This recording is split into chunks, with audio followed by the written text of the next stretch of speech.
Hey everyone, and welcome back to my channel. My name is Josh and this is your stimulus check update for the second stimulus package for Wednesday, August 5th. I hope everyone is off to a good start to their Wednesday so far. In this video, I'll be discussing both the first and second stimulus check, including with the Senate scheduled to go on recess next week, will they be able to get this next relief package passed in time? I'll also be discussing unemployment, hazard pay, and then I'll be wrapping up this video by answering some of the comments and questions I received in my previous video. But first, if you wouldn't mind real quickly liking this video, give me a big thumbs up. It really just helps with the YouTube algorithm in terms of pushing this video out to other viewers like you, and hopefully helping other people like you as well. Okay, so a recent study just came out that suggests that children under the age of 5 can carry and transmit the virus just as easily as adults can. This, of course, is very interesting because not long ago, some scientists suggested that kids were unable to carry or transmit the virus to anyone else. So, therefore, the scientists said kids should be able to safely return to schools. In the study, there were 145 patients that were split into 3 groups: those under 5, those ages 5 to 17, and adults ages 18 to 65.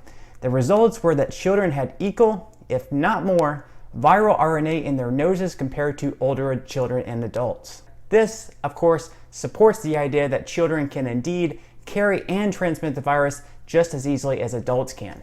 However, the doctor that conducted the study did say that more research would have to be done before this becomes conclusive.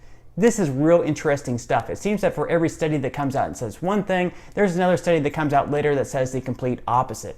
Now, you might be wondering why I'm even discussing the virus when this is supposed to be a stimulus-related video. Well, the virus and how well we contain the virus will have a lot to do with our economy, which has a lot to do with these stimulus relief packages. So, with that said, for you parents out there, at this point in time, do you feel safe sending your kid back to school, or do you believe at this point in time learning virtually is the best way to go? Let me know what your thoughts are in the comment section below. Okay, so today I have both some good news and also some bad news. The good news first is that the Senate is planning on foregoing their recess next week, and instead they'll continue to stay in Washington and work on the next relief package. Texas Senator John Cornyn confirmed that and said that they would be back in Washington next week. When asked why the Senate would stay in town if most aren't directly involved in the talks, Cornyn stated, quote, "How do you think it looks for us to be back home when this is unresolved? This is the most important thing we need to be doing." I'd say he hit the nail right on the head there. This is absolutely the most important thing that the Senate could be doing right now. Leaving Washington and taking a recess at this point in time would be more or less political suicide. The bad news is that the Republicans and the Democrats really haven't gotten any closer to reaching a bipartisan agreement in the next relief package. I will say though, on the positive side of things, there are a lot of partisan agreements between the Democrats and the Republicans in the next relief package. However, there are just a couple of things that they are still arguing over. A second round of stimulus payments are something that both the Democrats and the Republicans want, so that is very good news. So we should definitely expect to receive another round of $1,200 stimulus payments at least. And in case you're wondering, the next round of stimulus payments should be sent out around 2 to 3 weeks after this next relief package passes. Additional funding for testing, tracing, and treatment of the virus is also a partisan agreement between the two parties as well. And finally, another round of PPP is also a partisan agreement between the Republicans and Democrats as well. The only real squabble going on right now is the whole unemployment situation, and neither side is really willing to back down. House Speaker Nancy Pelosi even came out recently and noted that the $600 federal unemployment boost could possibly be her red line, meaning that she's not willing to back down from $600 per week no matter what. When Mitch McConnell was questioned whether he'd support an extension of the federal unemployment benefits at $600 per week if the president wanted it to be $600 per week, he said that he would. However, you'd have to think that if McConnell accepts Pelosi's red line of $600 per week on federal unemployment benefits, that Pelosi might have to accept McConnell's red line of the liability protections as well. With that said, what do you think that the two sides should agree on as far as unemployment goes? Do you think they should extend it at $600 per week, $200 per week? Or do you think that they should meet somewhere in the middle, somewhere maybe around $400 per week? Or do you think they should just not have any more federal unemployment benefits? Let me know what your thoughts are in the comment section below. One of the main problems of getting this next relief package passed is that it seems that the two sides are spending more time blaming each other and pointing the finger at each other than actually working together to get this next relief package passed. Mitch McConnell tweeted out that Nancy Pelosi and Chuck Schumer are blocking the entire rescue package over a special, unrelated tax cut for rich people in high-tax blue states. McConnell is also claiming that Pelosi is holding up the entire package over other unrelated things like carve-outs for the Mary Jane industry, claiming it to be a proven therapy for the virus. Then, of course, on the other side of the spectrum, we have President Trump trying to include things like a new FBI building in the next relief package. How does that make sense? When exactly will our politicians get the memo that these stimulus relief packages are supposed to be for helping the American people and the American economy and not for their own political agendas? It was also recently noted by the White House press secretary that Democrats are now looking to increase spending from $3 trillion up to $3.4 trillion. Republicans, on the other hand, are only looking to spend around $1 trillion. However, Treasury Secretary Steven Mnuchin did recently come out and say that they're willing to move up from that $1 trillion budget if need be. But really, there's a clear difference in spending there. At this point, passing a skinny bill with only the most important parts in it, such as extending the federal unemployment benefits, eviction moratoriums, and stimulus payments, may make the most sense. However, Pelosi has mentioned that she's unwilling to agree to a skinny bill because she believes that it may be more difficult to get Republicans back to the negotiating table for the other things that she wants in the bill if she signs a skinny bill. Now, what do you guys personally think about this? Would you prefer that Congress just goes ahead and passes a skinny bill with something like eviction moratoriums, stimulus payments, and the extension of the federal unemployment benefits? Or do you prefer that they hold out and try to pass a bill with more things in it, but potentially take a longer time to do so? Let me know what your thoughts are in the comment section below. Now, the White House and President Trump are actually looking into ways they can extend the federal unemployment and stop evictions without congressional approval. Among those things, Trump is still pushing for the payroll tax cut.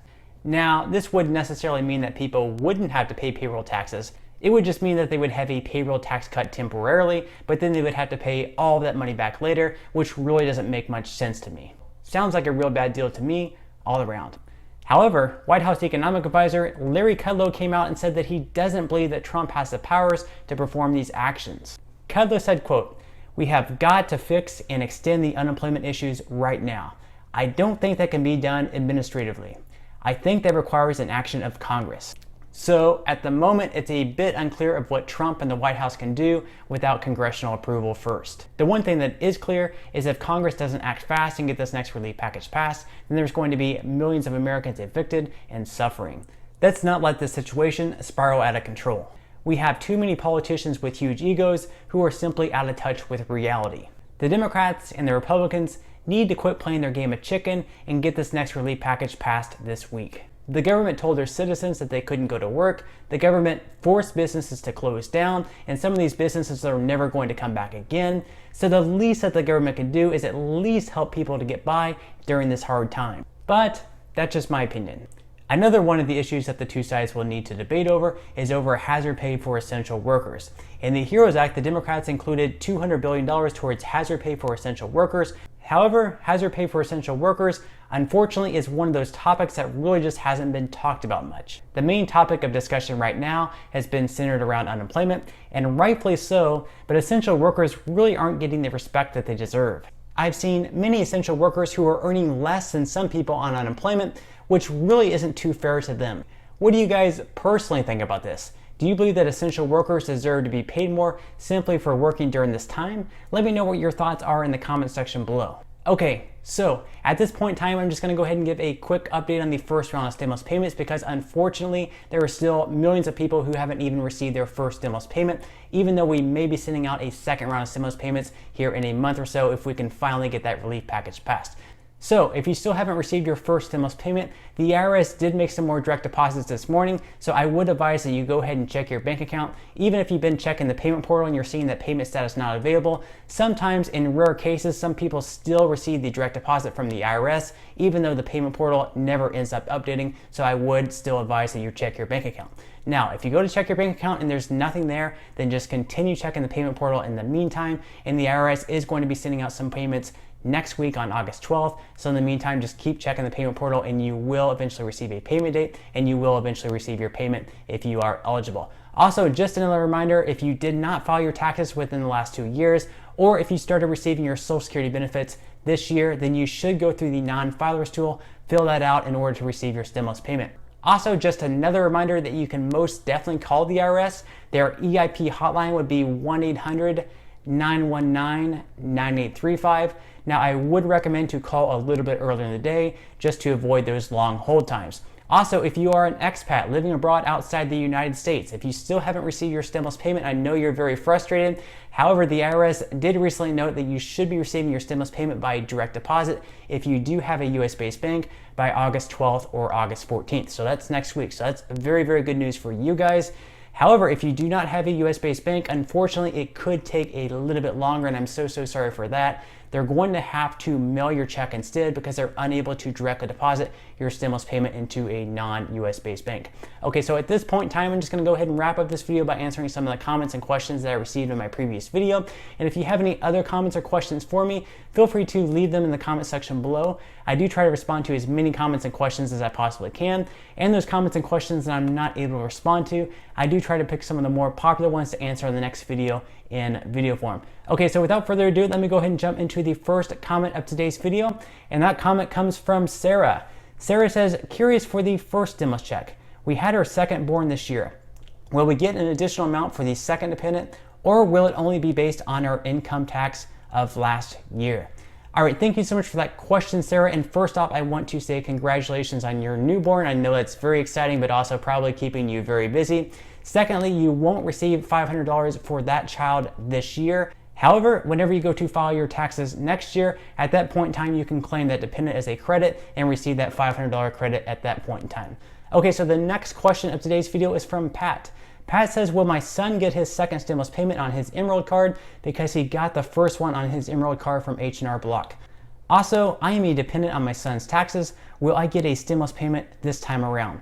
All right, Pat, thank you so much for that question. So in this question, you have two different questions. The first question is if your son will receive the stimulus payment in the same form as last time. And yes, he should also get the stimulus payment on his Emerald card as well. He may be able to go back through to the payment portal and change the payment method. If he wants to receive like a direct deposit to his bank account, he may be able to go back into the payment portal now and set that up in advance. So I would check that out if I was him, if he wants to receive his next payment through his bank account to make it maybe a little bit faster.